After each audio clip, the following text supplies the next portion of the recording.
Всем привет, с вами Варган74, меня зовут Максим, и вы смотрите мой обзор на якутский хомус Тарабукина. Итак, якутские хомусы в среде варганистов считаются, пожалуй, самыми лучшими. А якутские хомусы Тарабукина являются эталоном качества еще и среди якутских хомусов. О чем свидетельствуют комментарии Алены Подлужной и Юлианы Кривошапкиной, знаменитых исполнительниц якутского хомуса. Кто-кто, они уже знают толк в инструментах. Давайте же посмотрим, как выглядят эти варганы, на что они способны по звуку. Варганы Эдуарда Тарабукина бывают в двух исполнениях. Это вот с такой латунной накладкой и растительным традиционным, наверное, для Якутии орнаментом. И вот такие варганы без накладки. Для чего нужна накладка? Во-первых, это эстетика дополнительная. То есть варган с накладкой смотрится достаточно дорого и презентабельно. Во-вторых,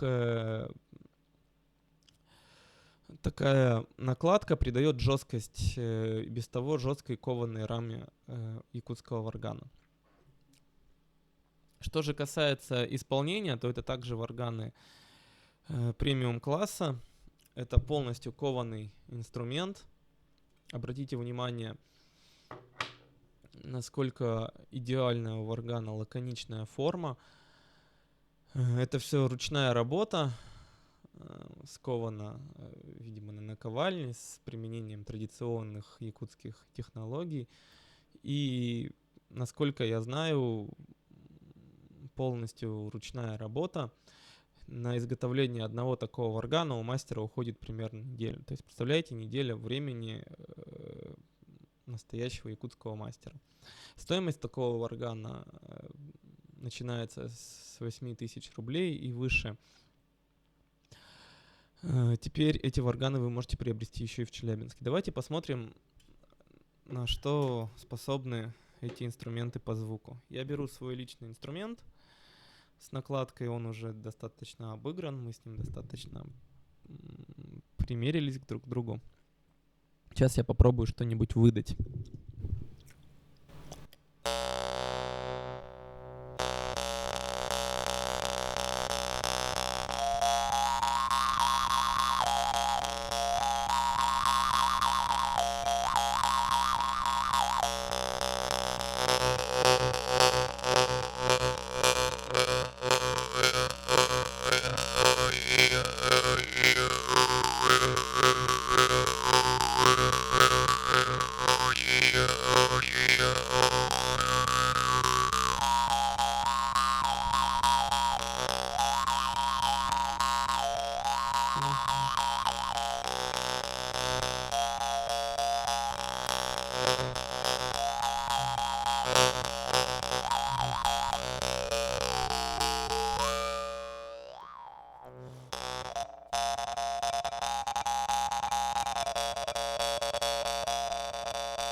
Невозможно оторваться.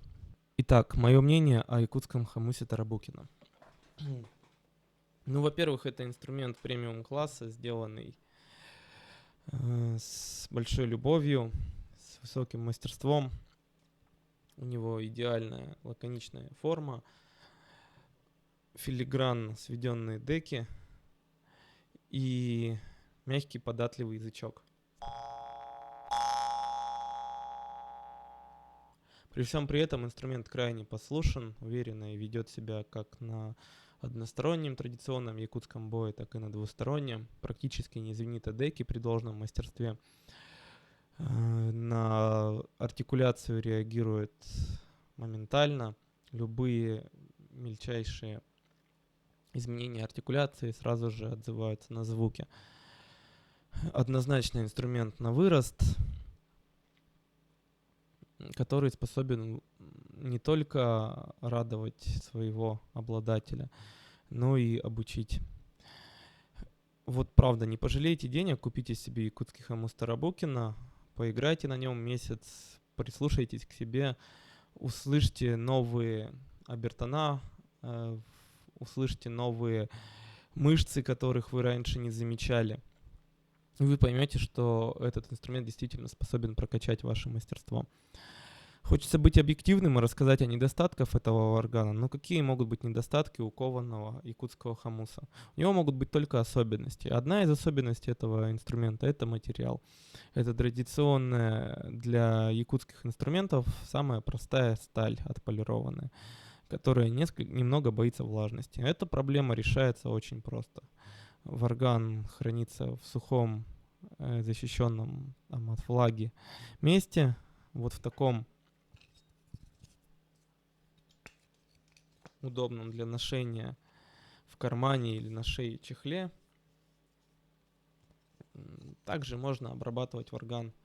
Некоторые мастера рекомендуют обрабатывать варган оружейным маслом, ну или просто маслом. Я считаю, что дорогой инструмент, как и любая дорогая вещь, требует деликатного обращения.